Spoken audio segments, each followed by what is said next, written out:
गीता 18 के श्लोक नंबर 62 में भगवान स्वयं कह रहे हैं कि अर्जुन उस परमेश्वर की शरण में जा जिसकी कृपा से परम शांति व शाश्वत स्थान अर्थात सतलोक को प्राप्त होगा।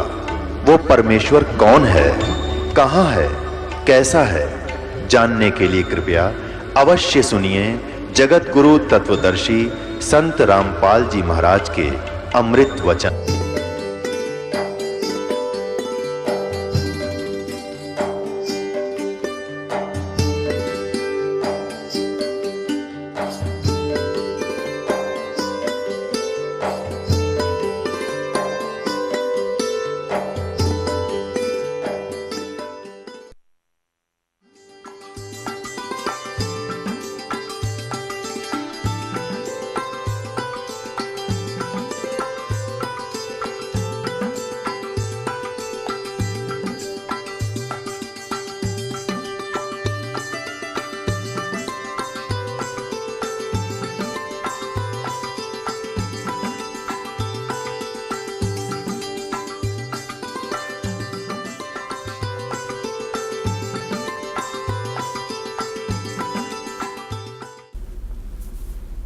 परम पिता परमात्मा पूर्ण ब्रह्म सारी सृष्टि के रचनहार कुल मालिक ये कबीर परमेश्वर जी हैं। हम सभी आत्माओं के ये जनक हैं, ये हमारे पिता हैं, परम पिता हैं। मनुष्य जीवन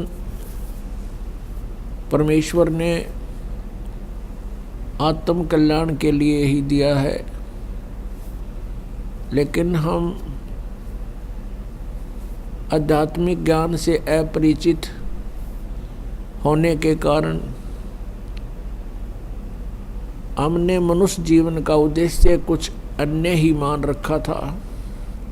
सत्संग में आने से परमेश्वर कबीर जी के विचारों से परिचित होने से तत्व ज्ञान की रोशनी में हमें ये दिखाई देने लगा कि मनुष्य जीवन का कार्य एक बहुत ही अनमोल था।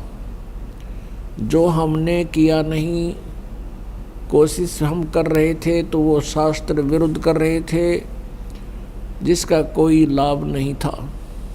पुण्यात्माओं, परमात्मा का पाना बहुत ही आसान है। ये विश्वास होना कि जो साधना हम कर रहे हैं ये ठीक है या नहीं, ये विश्वास होना कि जिसको हम इष्ट रूप में मान रहे हैं ये समर्थ है या नहीं, ये विश्वास होना अनिवार्य है। फिर तो बहुत ही आसान है परमात्मा को पाना। जैसे आज सत्संग में आपको सुनाया था, श्रीमद् भगवत गीता अध्याय नंबर 4 के श्लोक 25 से लेकर 31 तक बताया गया है कि कोई देवताओं की पूजा करते हैं, कोई हठ योग करते हैं,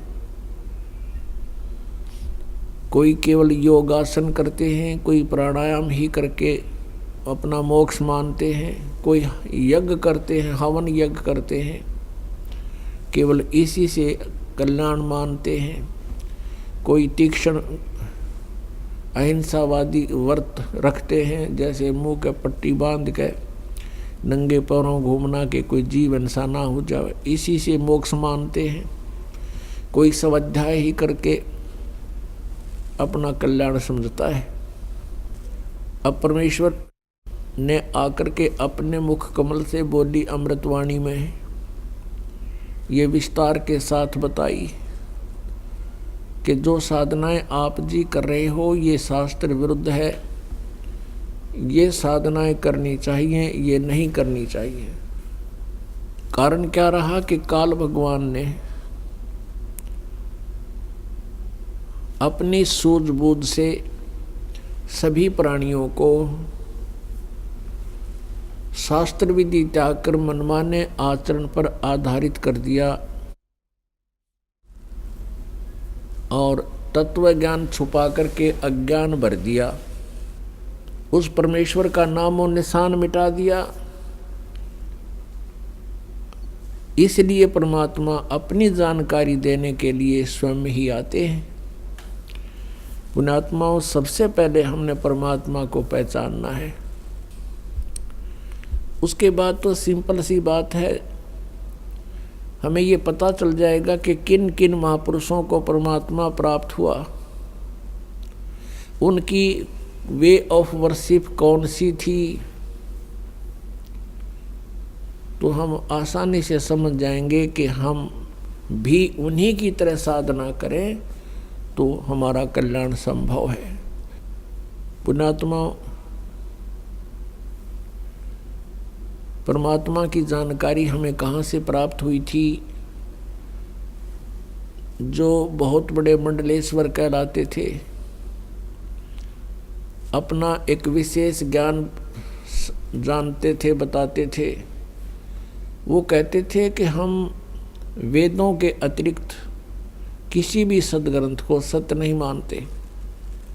वेदों में सत्य ज्ञान है, बिल्कुल सही है। और वो स्वयं वेदों से परिचित नहीं थे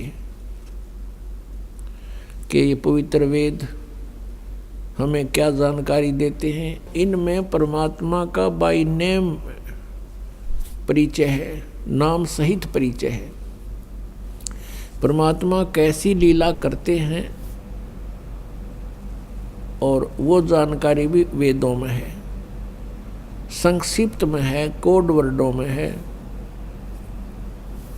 और सूक्ष्म वेद में जो 5वां वेद है, सच्चिदानंद घन ब्रह्म की वाणी, उसमें परमेश्वर की लीला, परमेश्वर की महिमा बहुत विस्तार के साथ है। तो पहले हम वेदों से आपको प्रमाणित करेंगे कि कौन है परमात्मा और वो कैसी लीला करता है, तो फिर हमें विश्वास हो जाएगा कि सचमुच यही भगवान है। जब वेदों में लिखा है कि परमात्मा ऐसी लीलाएं करता है और उसका ये नाम है, और फिर उन संतों जिनको वो मिले, उनकी वाणी में फिर वही ज्ञान है जो वेद बताते हैं, तो परमात्मा को पहचानना बहुत ही आसान बन जाता है। जैसे ऋग्वेद मंडल नंबर 9 और सूक्त नंबर 86 और मंत्र नंबर 26-27 में, ऋग्वेद मंडल नंबर 9 और सूक्त नंबर 82-82, मंत्र नंबर 1, 2, 3 में, ऋग्वेद मंडल नंबर 9 सूक्त 96 96 के मंत्र 16 से लेकर 20 तक, ऋग्वेद मंडल नंबर 9 सूक्त 20 मंत्र 1 में, ऋग्वेद मंडल नंबर 9 सूक्त 1 मंत्र 8 और 9 में, और भी अनेक स्थानों पर परमात्मा के विषय में जानकारी दी है। परमेश्वर के विषय में जानकारी बताई है, वो कैसी लीला करता है, उनका नाम क्या है। तो पुण्यात्मा, जो वेदों में लिखा है तो हमें सत्य मानना पड़ेगा। अभी तक तो हम कोई कुछ भी बता रहा था, हम उसी को भगवान मान लेते थे, उसी संत के वचनों को सत्य मानते थे। जो शास्त्र विधि को त्याग कर मनमाना आचरण बताता है और शास्त्रों के सदग्रंथों के विरुद्ध जो ज्ञान देता है, वो टीचर ठीक नहीं। पुण्यात्माओं, आप जी आध्यात्मिक विद्यार्थी हैं, आध्यात्मिक विद्यालय के, और गुरुजन जो होते हैं वो आध्यात्मिक गुरु होते हैं, स्पिरिचुअल टीचर। अब टीचर कहाँ से पढ़ाता है? सिलेबस से। सिलेबस की बुक होती हैं, सर्टिफाइड बुक होती हैं। उन पुस्तकों से जो पढ़ाता है तो वो टीचर सही है। उन पुस्तकों के बारे में जिसको जानकारी नहीं है सिलेबस की, और आउट ऑफ सिलेबस सब विद्यार्थियों को पढ़ा रहा है, तो वो टीचर जीवन नाशक है, विद्यार्थियों के भविष्य के साथ खिलवाड़ कर रहा है। तो अब हम स्वयं देखेंगे कि किसने आज तक हमें सत्य ज्ञान दिया और किसने नहीं दिया। अब परमात्मा ने स्वयं आकर के ये जानकारी दी है और यही सदग्रंथ बताते हैं, वो स्वयं ही आकर अपने विषय में सत्य जानकारी देता है। अपने द्वारा रची हुई सृष्टि को वही ठीक ठीक बताता है। अब आपके रूबरू कराते हैं कि परमात्मा कैसी लीला करता है, फिर आपको सुनाते हैं कि वो कौन है वो परमात्मा जिसने ऐसी लीला की है। आपके रूबरू वेद दिखाते हैं, वेद करते हैं, पवित्र वेदों को दिखाते हैं और पुण्यात्मा यदि ये दास अपने हिसाब से अनुवाद कर देता और आपको बताता, आप फिर, क्योंकि बच्चे तो अपने टीचर पे, अपने गुरु पर पूर्ण विश्वास किया करते हैं, हमारे गुरुजी जो कह रहे हैं वो सत्य है, और ऐसे ही अभी तक होता आया। क्योंकि हमने उन अज्ञानी तत्वज्ञानहीन संतों को भी यथार्थ ज्ञान युक्त मान लिया, उनके ज्ञान को अज्ञान को हमने सही माना, उन पर विश्वास करते रहे। ये एक स्वभाव है एक श्रद्धालु का, एक अच्छे श्रद्धालु का स्वभाव है कि वो ब्लाइंड फेथ करता है और उस ब्लाइंड फेथ का दुरुपयोग किया है नकली गुरुओं ने। अब इसलिए यदि ये दास आपको अनुवाद करके दे देता वेदों का, कोई बड़ी बात नहीं। वेद तो एक बहुत ही आसान है, क्योंकि हमारे पास वो मास्टर की है। कौन सी? वो सृष्टि रचना। सृष्टि रचना का जब तक आपको ज्ञान नहीं होगा कि किसने ये क्रिएट किया, ये वर्ल्ड किसने रची, संसार, और कैसे रचा, वो परमेश्वर ने आके बताया, कबीर जी ने, परम पूज्य कबीर परमेश्वर जी ने, और उनके सूक्ष्म वेद में लिखा है सच्चिदानंद घन ब्रह्म की वाणी में। तो सृष्टि रचना को जब दास ने गहराई से पढ़ा, देखा, सुना और फिर सदग्रंथों से मेल किया, तो अपने आप खुलते चले गए। ये ग्रंथ कोई दिक्कत नहीं आई। अब जैसे रामायण की कथा तो पवित्र हिंदू समाज ने सब ने पता है, उंगलियों पर रट रखी है, और रामायण की चौपाइयाँ में भी उसका वर्णन है। अब चौपाइयाँ तो किसी महापुरुष ने, जैसे तुलसीदास जी ने बोल दी, अपनी जो का तो वर्णन चौपाइयों में लिख दिया, दोहों में, लोकोक्तियों में। लेकिन यदि इस रामायण का मौखिक ज्ञान ना हो किसी को कि रामचंद्र जी कौन थे, दशरथ कौन थे, सीता कौन थी, रावण के था, विभीषण कौन था, बाली कौन था, तो ये ज्ञान ना हो वर्बली कैसे घटना घटी थी, और उसके सामने उस व्यक्ति ने, चाहे हिंदी आती हो, संस्कृत भी आती हो, और रामायण की मौखिक ज्ञान ना हो, कहानी का ज्ञान ना हो, तो उन चौपाइयों का अनुवाद ऊट पटांग करेगा। वो रावण का अर्थ लिखेगा रुआने वाला, सीता का अर्थ लिखेगा वो खूड, क्योंकि सीता का अर्थ है संस्कृत में हल से खींची हुई रेखा, तो वो कोई अनुवाद करेगा।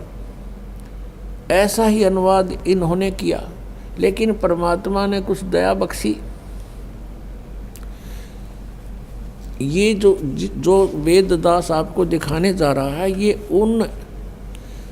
उस ग्रुप के हैं, ये उस पंथ के हैं जो भगवान को निराकार मानते हैं,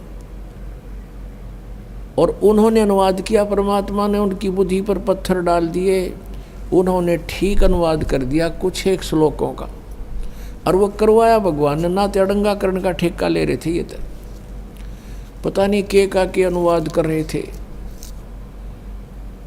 अपनात्माओं, यदि ये दास अनुवाद करके आपको दे देता, और आप फिर दिखाते किसी अन्य को। स्वाभाविक है कि हम अपने ज्ञान का दूसरे को बताएं कि ये सच्चाई है, तो वो ये कह करके आपको भ्रमित कर सकते थे कि रामपाल तो संस्कृत भाषा को नहीं जानता, वो अनुवाद कैसे कर सकता है। आपका नहीं विश्वास हुआ हो तो किसी और का जरूर हो जाओ, दो साथ में बैठ कर सुन रहा था कि भाई हाँ सचमुच ये तो संस्कृत के विद्वान ही वेदों का अर्थ कर सकते हैं, रामपाल तो एक संस्कृत भाषा नहीं जानता।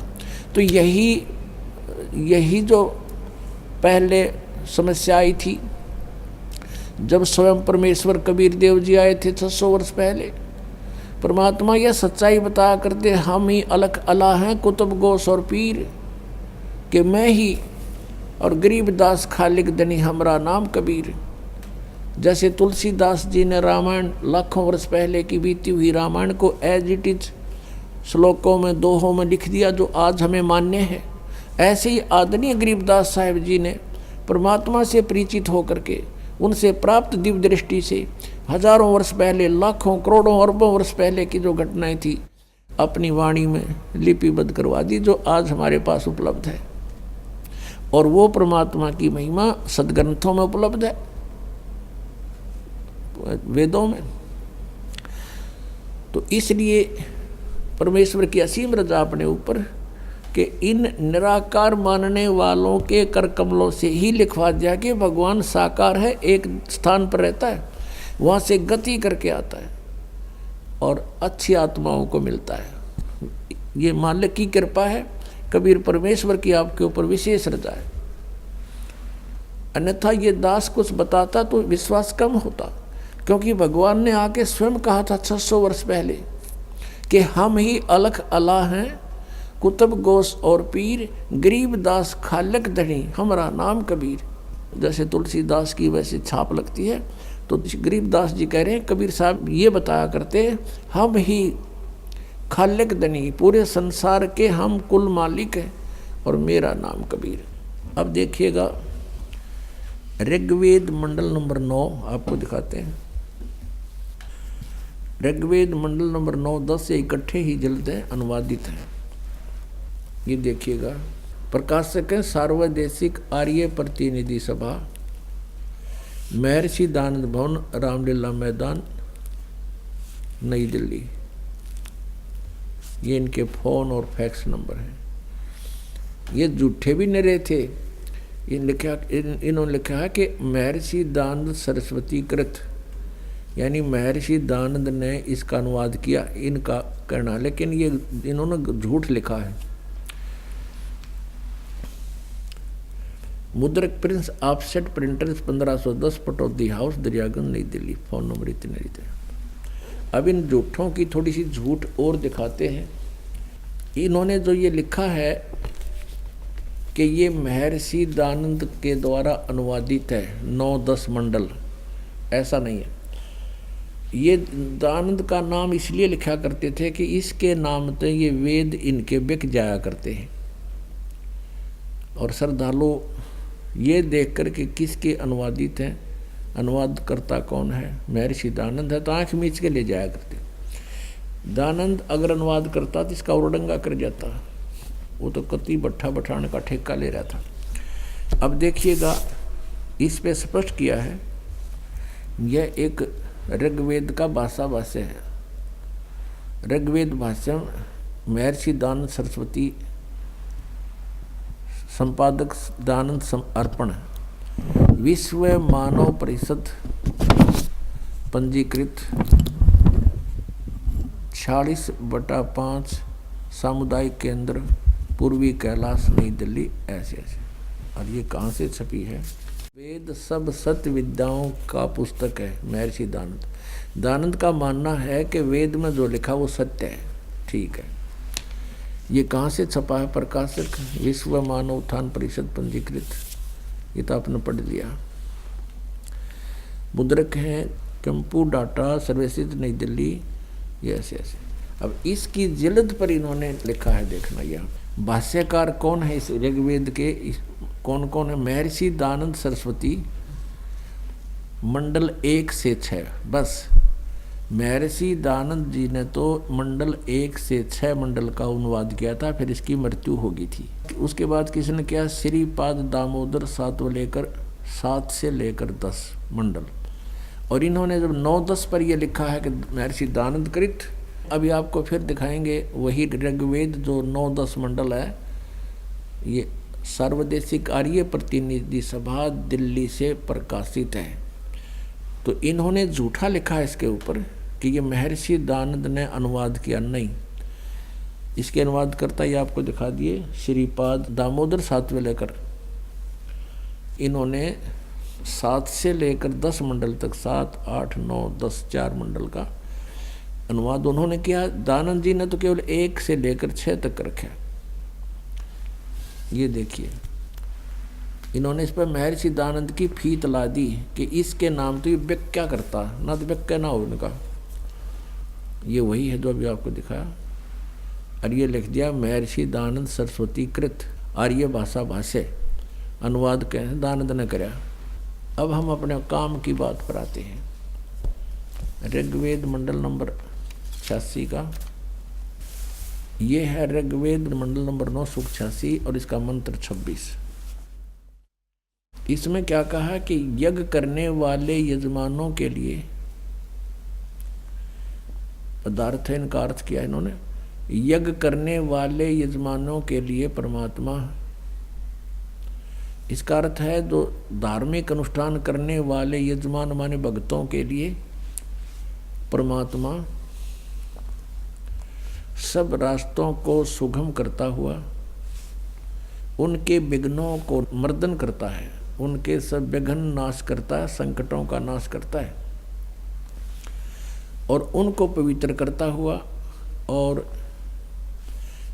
अपने रूप को सरल करता हुआ वह कांति में परमात्मा, ये लिखा इन्होंने, देखो ये है कबीर, हम इसको कबीर बोलते हैं, कबीर।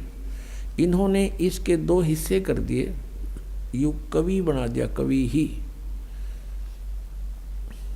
इसको हम कबीर भी बोल सकते हैं, रे लिख के नीचे हलंत लगा सकते हैं तो कबीर भी लिख सकते हैं। तो ये इन्होंने यहाँ अर्थ कर दिया सर्वज्ञ, क्योंकि ये परमात्मा की महिमा की जानकारी है कि यज्ञ करने वाले यजमानों के लिए परमात्मा यानी भक्तों के लिए भगवान सब रास्तों को सुगम करता हुआ उनके विघ्नों को मर्दन करता है और उनको पवित्र करता हुआ और अपने रूप को सरल करता हुआ वह कांति में परमात्मा, यह लिखना था, जो नाम लिखना था वो कबीर देव, कबीर साहब, विद्युत के समान क्रीड़ा करता हुआ वर्णीय पुरुष को प्राप्त होता है। वर्णीय पुरुष को प्राप्त होता है। वर्णीय माने अच्छे, श्रेष्ठ, अच्छी आत्मा को मिलता है। अब यहाँ पर ये कंसेप्ट क्लियर करना पड़ेगा कि अनुवादकर्ता ने, अब देखो इन्होंने कोशिश तो बहुत की है छुपाने की, लेकिन परमात्मा ने फिर भी सच्चाई लिखवा दी है। यहाँ इन्होंने कबीर का अर्थ लिख दिया सर्वज्ञ, ऐसा नहीं लिखना चाहिए था। जैसे कहीं यजु लिखा, यजु, तो भी उस यजुर्वेद की जहाँ महिमा गाई जा रही होगी और वहाँ केवल यजु या यजुम लिखा है, तो अनुवादकर्ता का फर्ज बनता है वो लिखेगा कि यजुर्वेद के विषय में जानकारी है। तो ऐसे देखिएगा दानंद ने किया है इसमें। ये है यजुर्वेद, ये है दानंद कृत, इसका पूरे का पूरा अनुवाद महर्षि दानंद ने किया है। प्रकाशक हैं सर्वदेशिक आर्य प्रतिनिधि सभा 2/5 महर्षि दानंद भवन, रांडला मैदान, नई दिल्ली से, दूरभाष ऐसा। हाँ, ये महर्षि दानंद सरस्वती कृत, ये सही है। 40 के 40 अध्याय इसने ही अनुवाद किया, यानी 1.5 वेद का अनुवाद किया इसने चारों में से। मुद्रक है Prince offset printers, 1510 Pataudi house, Daryaganj, नई दिल्ली से। अब इसके 36 अध्याय में ये है 60-300 अध्याय, यानी 36वां अध्याय आरंभ। इसके प्रथम ही मंत्र में लिखा है रचम वाचम परपधे मनो यजु। जिन्होंने कवि लिखा है ना उन्होंने, तो ये यजु समझ लो, यजु। तो इसका अनुवाद स्वामी जी ने यहाँ करा है, देखिएगा। तो यहाँ केवल यजु था, तो यजु ही ब्रैकेट में लिख करके आगे उसने लिख दिया यजुर्वेद। बिल्कुल ठीक किया। यदि यहाँ कवि होता, कबीर हमने लिखना पड़ता कबीर देव, यदि इनकी बुद्धि काम कर रही होती। अब यदि हम यजु का यहाँ कोई और ही अर्थ कर दें, यज्ञ सतुतियाँ, यज्ञ योग्य सामग्री, तो फिर इस यजुर्वेद की महिमा कैसे समझ में आओगी कि वो यजुर्वेद है, जिसमें ये जो कुछ लिखा है वो यजुर्वेद में है। तो इसी प्रकार यहाँ जैसे यजु है तो यजुर्वेद लिखा, तो हमने इसको जहाँ कवि है वो कबीर देव लिखना पड़ेगा। अब हम आते हैं पुनः उसी ऋग्वेद मंडल नंबर 9 और सूक्त नंबर 86 के। ये वही हमने ऋग्वेद फिर ले लिया, ये वही ऋग्वेद है जो अभी आपको दिखाया था, सार्वदेशिक आर्य प्रतिनिधि सभा से प्रकाशित है। अब हम इसको फिर लेते हैं, यजुर्वेद हमने रख दिया। अब यहाँ देखिएगा ऋग्वेद मंडल नंबर 9 सूक्त 86 का मंत्र 26 फिर पढ़ेंगे। यज्ञ करने वाले यजमानों के लिए परमात्मा सब रास्तों को सुगम करता हुआ उनके विघ्नों को मर्दन करता है, उनके संकटों का नाश करता है, उनको पवित्र करता हुआ और अपने रूप को, जब उसका रूप है तो निराकार की तरह, सरल करता हुआ वह कांति में परमात्मा। यहाँ लिखना था कबीर देव, यहाँ इन्होंने कवि का अर्थ सर्वज्ञ कर दिया, कबीर देव लिखना था यहाँ पर। हम उसको कबीर साहब कहने लगे, जैसे इसमें है कबीर तो हम इसको कबीर बोलते हैं, वह को हम वह बोलते हैं अपनी लोकल लैंग्वेज में। इस कारण से वो हमारे हिसाब से कबीर है और वेदों में कबीर लिखा है तो कोई दिक्कत नहीं। जैसे किसी का वेद प्रकाश नाम है, हम उसको वेद प्रकाश कहते हैं, आदमी वही है, इतना सा ध्यान रखें बस, व्यक्ति वही है। वो कबीर देव विद्युत के समान क्रीड़ा करता हुआ वर्णीय पुरुष यानी श्रेष्ठ आत्मा को प्राप्त होता है, अच्छी आत्मा को आगे मिलता है। अब देखिए, और वो कहाँ रहता है, 27 में है।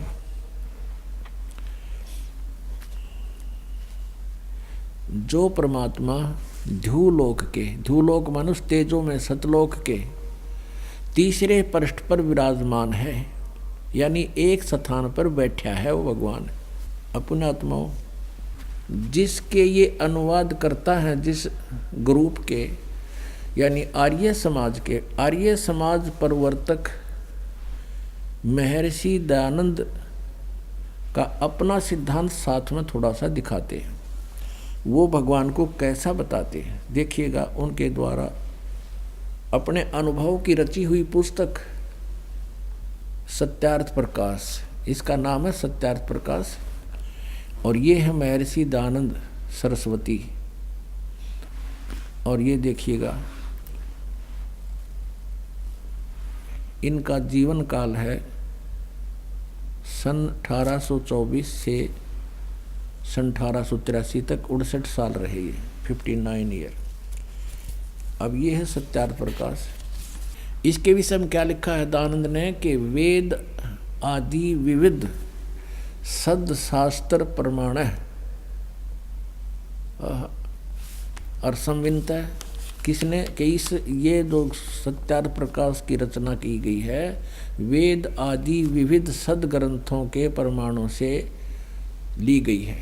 और किसने की है, श्रीमद परमहंस परिव्राजक आचार्य महर्षि दयानंद सरस्वती स्वामी विरचित है। देख कहाँ से इनकी उपमा लिखन लगे थे, श्रीमद परमहंस परिव्राजक आचार्य महर्षि दयानंद, नाम इसका दयानंद है, आगे कितनी फीत और पाछे सरस्वती स्वामी विरचित है। और इसने लिखा के ये देख लेना। प्रकाशक है वैदिक यति मंडल, दानंद मठ, दीनानगर, पंजाब से। और इसके कौन है प्रकाशक? प्रकाशक तो ये पढ़ लिया अपन। ये कहाँ से छपा है? मुद्रक आचार्य प्रिंटिंग प्रेस, दानंद मठ, गोहाना मार्ग, रोहतक से। इसके 7वें समोल्लास में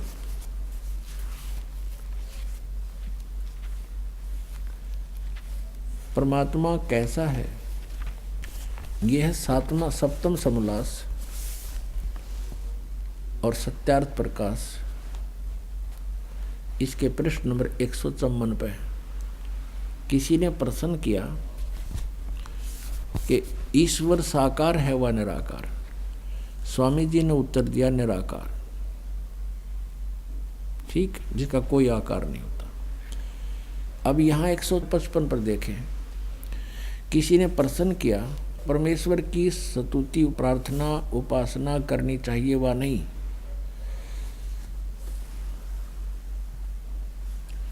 अब उत्तर कहते करनी चाहिए। फिर प्रश्नकर्ता कहता है क्या स्तुति आदि करने से ईश्वर अपना नियम छोड़ स्तुति प्रार्थना करने वाले का पाप छुड़वा देगा? स्वामी जी उत्तर देते नहीं। तो प्रश्नकर्ता कहता है यदि भगवान पाप नहीं नाश कर सकता तो फिर स्तुति प्रार्थना क्यों करना, किस लिए करें? स्वामी जी उत्तर देते हैं दानंद जी कि उनके करने का फल अन्य ही है। प्रश्नकर्ता कहता है फिर क्या फल है? उत्तर महर्षि दानंद दे रहा है कि स्तुति से ईश्वर में प्रीति, उसके गुण कर्म स्वभाव से अपना गुण कर्म स्वभाव का सुधरना, प्रार्थना से निरअभिमानता, उत्साह और सहाय का मिलना, उपासना से परब्रह्म से मेल और उसका साक्षात्कार होना। देख इसकी अकल। यहाँ तो कह रहा है भगवान निराकार है, वो कति दिखाई नहीं दे बिल्कुल निराकार करता, बिल्कुल दिखे नहीं कभी भी। और यहाँ कहता है कति सामने कि उपासना करने से परब्रह्म से मेल और उसका साक्षात्कार हो जाता है। साक्षात्कार माने साकार वस्तु को देखना। अपने आत्माओं, ये थे वो नकली महर्षि। अब महर्षि तो इसके नाम का साथ लगाना हमारे लिए अनिवार्य हो गया, मजबूरी होगी। यदि हम सीधा कहें दानंद ने ऐसा लिखा तो इन्हें सोचें कोई और दानंद होगा, उसके विषय में चर्चा हो रही है ना। तो महर्षि कहने का को नहीं, इसके आगे पीछे कुछ भी लाने का को ना यूँ, लेकिन हमारी मजबूरी होगी जनता में इसके अज्ञान को दिखाने के लिए, समझाने के लिए कि इसे महर्षि यानी यूँ बैठा बैठा रखा है, इसलिए महर्षि कहना पड़ता है और लिखना भी पड़ता है जहाँ इसके विषय में जानकारी देते हैं। तो हम फिर आते हैं उसी पर। और ये जो अनुवाद करता है ये इस महर्षि दानंद के चेले हैं सारे, और अपने आप परमात्मा ने इससे भी सच्चाई लिखवा दी कि उसका साक्षात्कार होता है। ग्रंथ तो ठीक कहते हैं साक्षात्कार होगा, ये निराकार का साक्षात्कार करेगा कैसे? तो अपनी ही सच्चाई, अपने ही अज्ञान को ये स्वयं ही जुठला रहा है।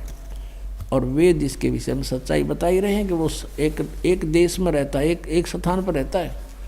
और इस दानंद का विधान है कि परमात्मा सर्वव्यापक है, कण कण में विद्यमान है, वो किसी एक स्थान पर नहीं रहता, वो एक देशीय नहीं है। और वेद कहते हो तो एक स्थान पर रहता ऊपर और वहाँ से गति करके आता है। अब देखो फिर हम फिर वो ऋग्वेद मंडल नंबर 9-10 आपको दिखाते हैं। ये वही 9-10 मंडल है, इसके प्रकाशक हैं वही सर्वदेशी कार्य प्रतिनिधि सभा, ये वही है। अब हम इसके मंडल नंबर 9 सूक्त 86 का मंत्र 26 हमने पढ़ लिया कि वो परमात्मा कबीर देव यज्ञ करने वाले यजमानों के लिए परमात्मा सब रास्तों को सुगम करता हुआ उनके विघ्नों को मर्दन करता है और उनको पवित्र करता हुआ अपने रूप को सरल करता हुआ वह कांति में परमात्मा कबीर देव, इन सर्वज्ञ लिख दिया, ये लिखना था कबीर देव विद्युत के समान, यानी जैसे आकाशीय बिजली 1 सेकंड में नीचे आ जाती है, क्रीड़ा करता हुआ वर्णीय पुरुष यानी अच्छी आत्मा, श्रेष्ठ आत्मा को प्राप्त होता है। और वो कहाँ रहता है? 27वें मंत्र में कहा है, जो परमात्मा ध्रुवलोक के और तीसरे पृष्ठ पर रहता है, विराजमान है। ठीक है, ये हो गया कि एक स्थान पर है और वहाँ से चलकर आता है। अब 82 के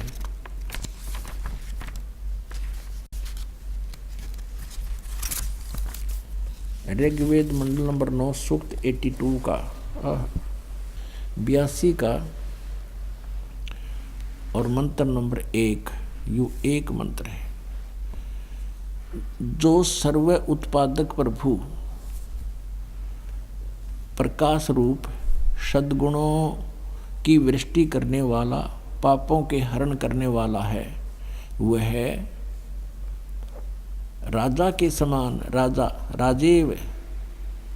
अब ये देखिएगा 269 पर हमने पढ़ा है, 270 पर इसका आगे शेष अनुवाद है। कोई ना सोचा कोई और पृष्ठ दिखा दिया होगा, 270 पर आ गया हम। राजा के उधर देख लिया, राजा के समान दर्शनीय है, देखण जोगा साकार है। वह पृथ्वी आदि लोक लोकांतरों के चारों ओर शब्दमान हो रहा है। वह वर्णीय पुरुष को, यानी श्रेष्ठ, वर्णीय माने आदरणीय, श्रेष्ठ, अच्छी आत्मा, अच्छे व्यक्ति को जो दृढ़ भक्त है उसको पवित्र करता हुआ प्राप्त होता है, उसको मिलता है आके। जिस प्रकार विद्युत सन्हे वाले स्थानों को आधार बनाकर प्राप्त होता है, इसका आगे देखिएगा। और वो किस उद्देश्य से आता है वहां से गति करके? ऋग्वेद मंडल नंबर 9 सूक्त नंबर 82 का मंत्र नंबर 1 हमने पढ़ लिया। अब दूसरा आपके रूबरू कराते हैं। इसमें क्या लिखा है? हे परमात्मन, उपदेश करने की इच्छा से, यानी तत्व ज्ञान देने की इच्छा से आप महापुरुषों को प्राप्त होते हो, दृढ़ भक्तों को, अच्छी आत्माओं को आकर मिलते हो। आप अत्यंत गतिशील पदार्थ के समान हमारे आध्यात्मिक यज्ञ को प्राप्त होते हैं। आप कबीर देव हैं, इन्होंने सर्वज्ञ लिख दिया, अनुवाद कर दिया। आप कबीर देव हैं, हम उसको कबीर साहब कहते हैं। आप कबीर देव हैं, शुद्ध स्वरूप हैं, हमारे पापों को दूर करके सोम, हे सोम यानी हे अमर परमात्मा, आप हमको सुख दें। अपने आत्माओं, पवित्र वेद ये प्रमाणित कर रहे हैं कि कबीर देव नाम है उस परमेश्वर का। हम उसको कबीर साहब कहें। देव माने प्रभु भी होता है, प्रभु, परमात्मा, परमेश्वर। वो ऊपर सतलोक में रहता है और वहाँ से गति करके वहाँ से चलकर आता है। जैसे बिजली की तरह आकाशीय बिजली गिरती है कहीं पर, तो वो किसी वस्तु को आधार बना के गिरती है। जैसे पहले कांसी धातु के बेले, थाली, कटोरे हुआ करते, जैसे आजकल स्टील के हो गए, पहले कांसी धातु के होते थे। और कांसी धातु पर आकाशीय बिजली विशेष अमूमन गिरा करती। जब वर्षा के दिनों में बाहर होता तो उससे उसका कनेक्शन बन जाता, उसको आधार बना के उस पर आके बिजली गिरी। तो ऐसे ही कहते हैं, अपने जिन भक्तों के प्रति परमात्मा, अच्छी आत्माओं के प्रति परमात्मा का विशेष अट्रैक्शन होता है, उन्हीं पर आकर वो परमात्मा बिजली की जैसी गति से उन्हीं पर आधार बनाकर उन्हीं को मिलते हैं और वहाँ से चल कर आते हैं। और वो राजा के समान देखने योग्य हैं, दर्शनीय हैं, साकार हैं। और दिखाते हैं आपको। अब वो किस उद्देश्य से आते हैं? उपदेश करने की इच्छा से, वो तत्व ज्ञान सुनाने की इच्छा से। अब श्रीमद् भगवत गीता अध्याय नंबर 4 के श्लोक 25 से और 30 तक 31 तक तो लिखा कोई ऐसी साधना करता है, कोई ऐसी साधना करता है, कोई ऐसी साधना करता है, कोई ऐसी करता है, और सभी अपनी साधनाओं को पापनाशक जानते हैं। यानी पापनाशक मीन मोक्षदायक, पाप कटे तो मोक्ष होगा।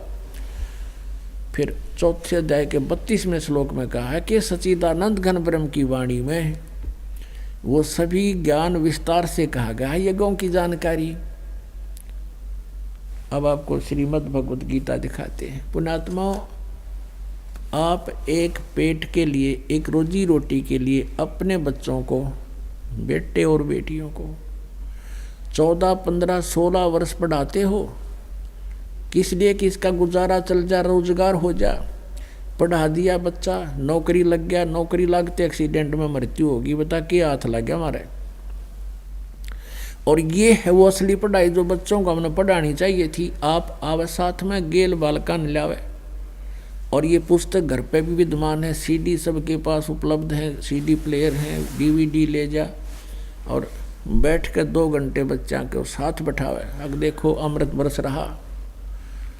तो इसी प्रकार आप जी ने ये मोक्ष कराना है। आप यहाँ विद्यार्थी बन गए। ये यहाँ पर वो रामायण सुनाने वाली कहानी को ना, यहाँ पर यथार्थ ज्ञान दिया जाता है, अमर कथा सुनाई जाती है। और ये जब तक आपके हृदय में नहीं समावेगी तब तक आप भक्ति नहीं कर सकते। श्रीमद् भगवत गीता अध्याय नंबर 2 के श्लोक नंबर 53 में कहा कि अर्जुन, जिस समय तेरी बुद्धि भिन्न भिन्न प्रकार के भ्रमित करने वाले ज्ञानों से हटकर एक परमात्मा के ऊपर परमात्म तत्व के ज्ञान पर स्थिर हो जाएगी, तब तू योग को प्राप्त होगा, तब तो तू साधक बनेगा, तब तो तेरी भक्ति स्टार्ट होगी, तब तो तू योगी बनेगा। जब तक भगत बनेगा, भगत का अर्थ है फिर ब्लाइंड फेथ करके चलेगा उस मार्ग पर। तो सबसे पहले आपको भगत बनाना है। ये भिन्न भिन्न प्रकार के ज्ञानों से आपकी बुद्धि हटाकर तत्व ज्ञान पर स्थिर कर लिए। इसके लिए इतना प्रयत्न करना पड़ रहा है दास को। पुण्यात्मा, ये सारा कुछ जो खेल मालिक ने किया है विज्ञान का और ये अक्षर ज्ञान का, आज विश्व के कोने कोने में बच्चा सब शिक्षित है। भारतवर्ष भी शिक्षित है, सभी 99 पॉइंट के आसपास सभी शिक्षित हो गए। का को बूढ़ा ठेरा रह गया जमा कान्ना इतना सुनता हो, वो तो बेसिक है शिक्षित हो। नहीं तो सब ने अक्षर ज्ञान जरूर हो गया, प्रौढ़ शिक्षा तक भी चलवा दी परमात्मा ने। और फिर ये इंस्ट्रूमेंट बनवा दिए। यदि ये इंस्ट्रूमेंट ना होते तो आपको हम कितना ही लिख कर देते पुस्तक में, आप नहीं समझ सकते और आपको अक्षर ज्ञान नहीं होता। अब अक्षर ज्ञान और साथ में इंस्ट्रूमेंट, प्रोजेक्टर, सीडी और पुस्तक आपके पास भी है, आप फिर कंपेयर कर सकते हो। तो अब ऐसा जच जाएगा जैसे बिल्कुल फाइनल हो जाएगा कि कबीर इज गॉड और यही पूजा है। बस फिर तो हम भगत बन गए, और भगत बने बिना भक्ति हो नहीं। तो आपको भगत बनाया जा रहा है यहाँ बुला करके। यहाँ आने से बहुत सा रिहर्सल होता है। एक तो जैसे आप यहाँ आकर बैठ जाते हो किस प्रकार, क्योंकि आप हंस हो, पुण्यात्मा हो। नहीं तो इतने आदमी की तक इकट्ठे हो जाओ तो मस्तार दें सांझ तई और एक हफ्ता तक इनमें बैठे रहें जैसे बिल्कुल देवता बैठे हों। क्यों गए का था तो नया नया हो, बेसिक थोड़ी बहुत उछल कूद कर दे बाकी, क्योंकि और फिर यहाँ कोई अट्रैक्शन नहीं, कोई गाना नहीं, बजाना नहीं, कोई विशेष और नहीं। और फिर भी आप यहाँ 3-3, 4-4 दिन बैठे रहते हो। तो ये भी आपको यहाँ शिक्षा दी जाती है कैसे रहना है। कोई अभाव है उसमें भी संतुष्टि करनी पड़ती है। तो इस तरह आपको भक्त बनाना है और यो ज्ञान सुनाना है। अब देखो श्रीमद् भगवत गीता, जयदयाल गोविंद का इसके अनुवादक है। अध्याय नंबर 4 श्रीमद् भगवत गीता, और ये यहाँ से शुरू होता 25वां। इसमें क्या लिखा कि दूसरे योगीजन अन्य, यानी अपरे माने अन्य, कुछ बहुत से योगीजन यानी साधक देवताओं के पूजन रूप यज्ञ का भली भांति अनुष्ठान किया करते हैं। यानी कुछ तो देवताओं की पूजा करते हैं, इसका सीधा अर्थ है। और अन्य अपरे माने अन्य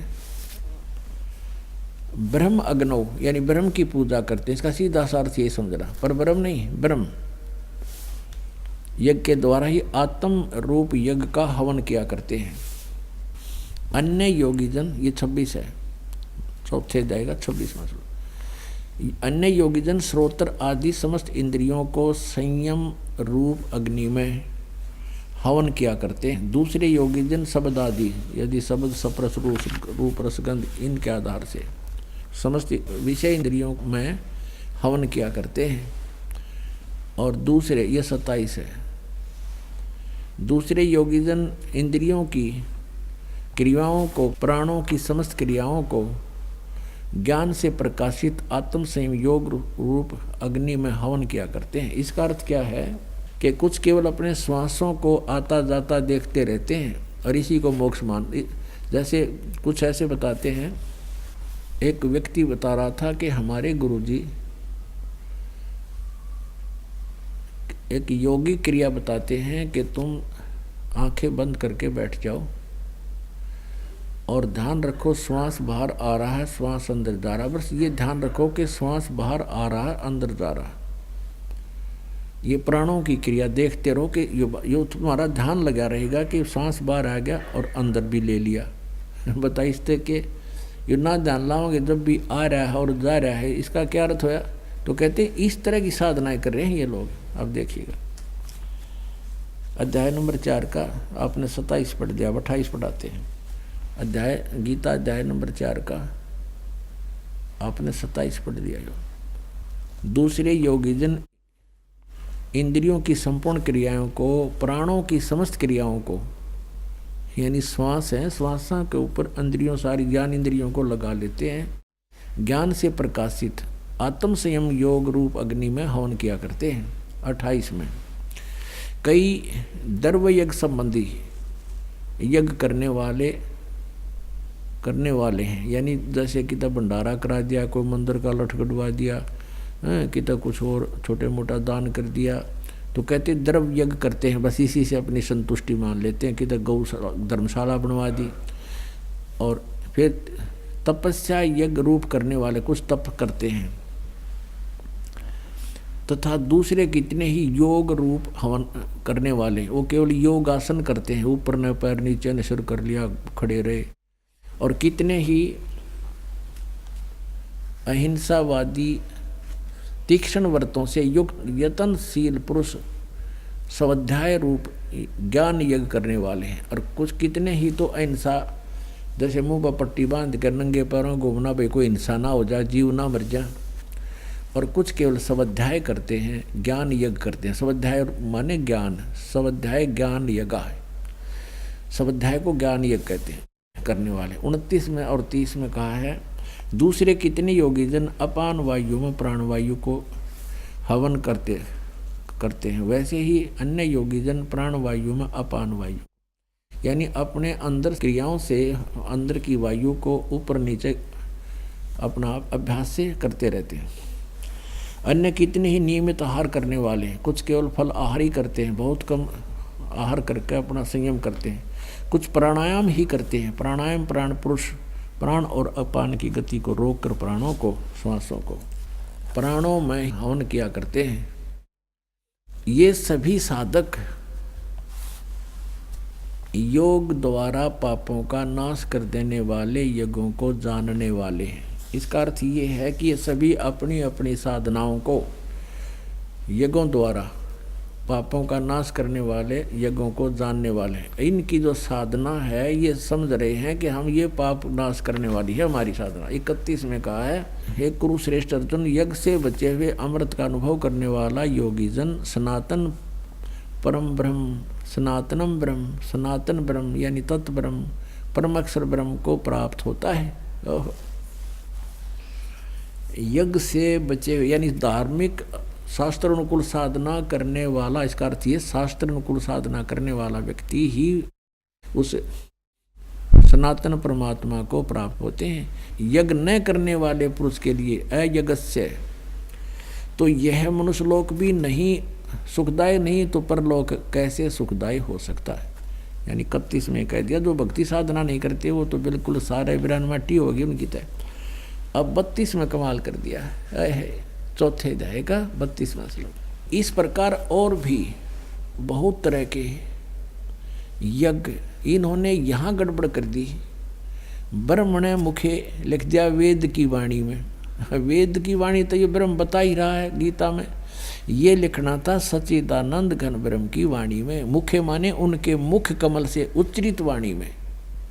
अब ब्रह्मणकार दिखाते इन्हीं के द्वारा किया हुआ 17वें अध्याय का 23वां श्लोक इसी श्रीमद् भगवत गीता में। ये देखिएगा, ये है 17वां अध्याय और 23वां श्लोक, ये 23वां।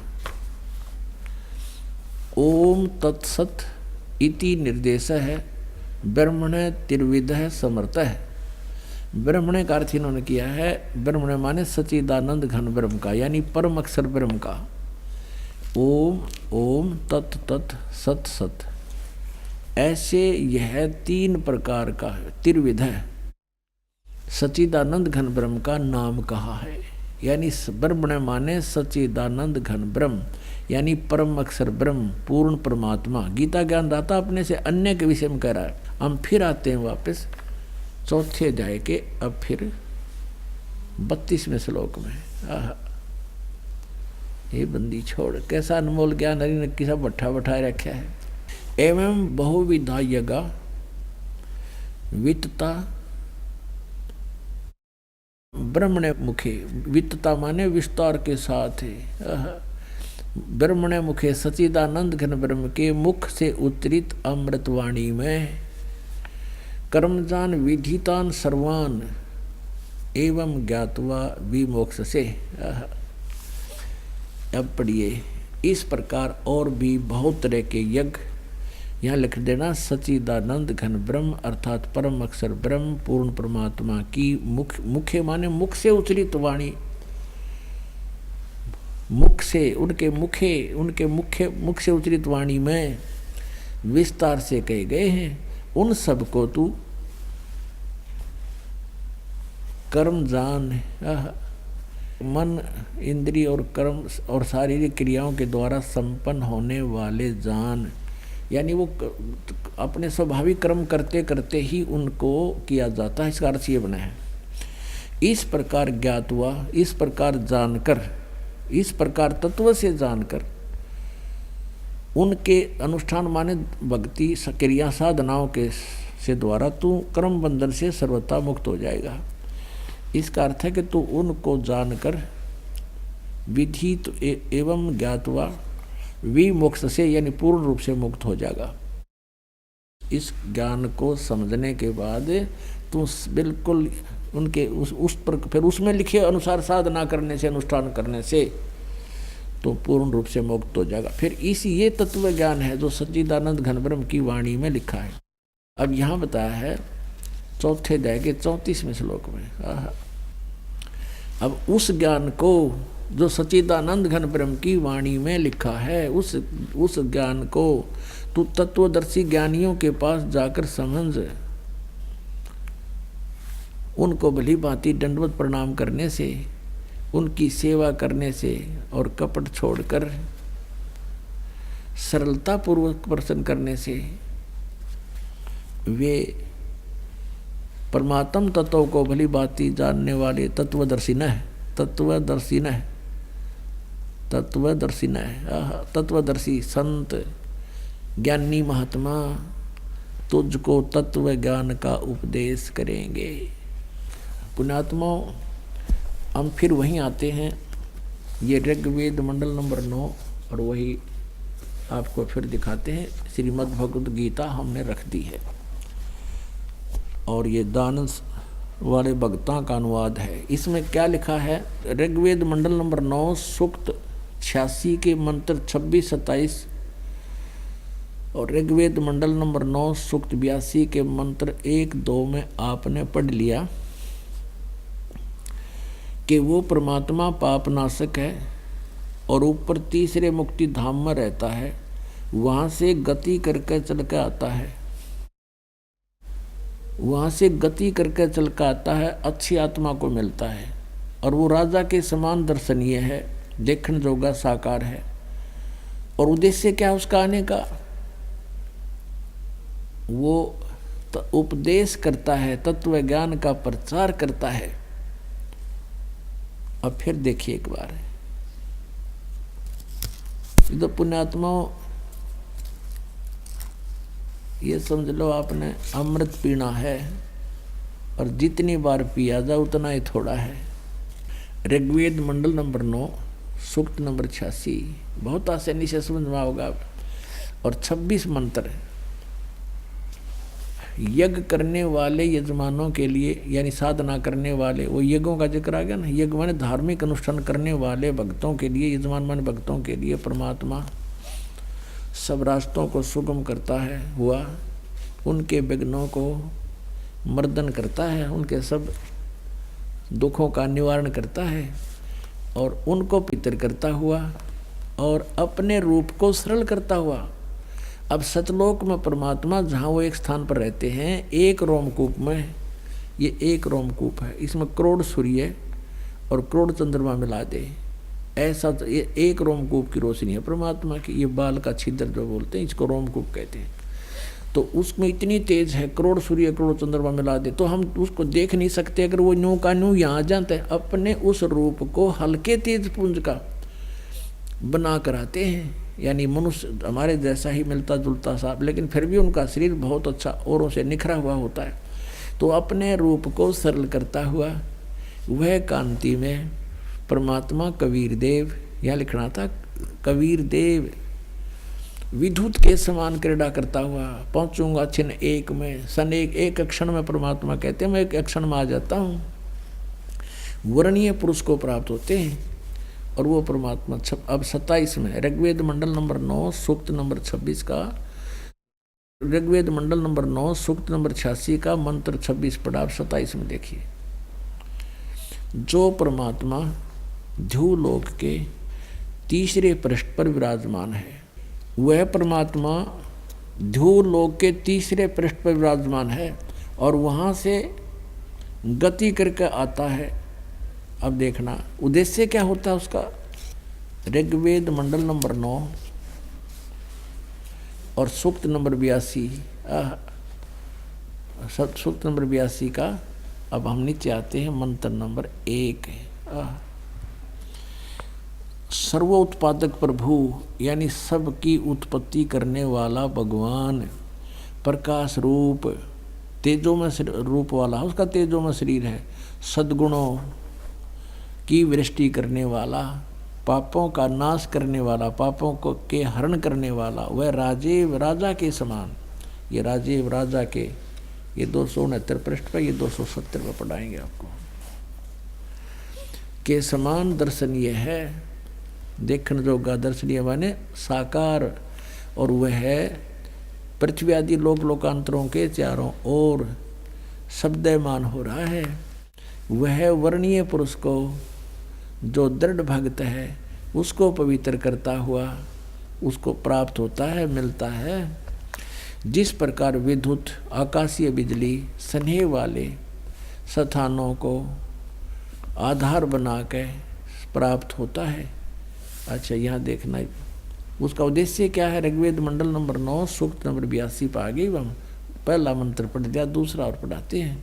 हे परमात्मन, उपदेश करने की इच्छा से यानी ज्ञान देना आते हो, तत्व ज्ञान की इच्छा से आप महापुरुषों को प्राप्त होते हो और आप अत्यंत गतिशील पदार्थ के समान यानी बहुत तेज चलने वाले पदार्थ के समान हमारे आध्यात्मिक यज्ञ को प्राप्त होते हैं।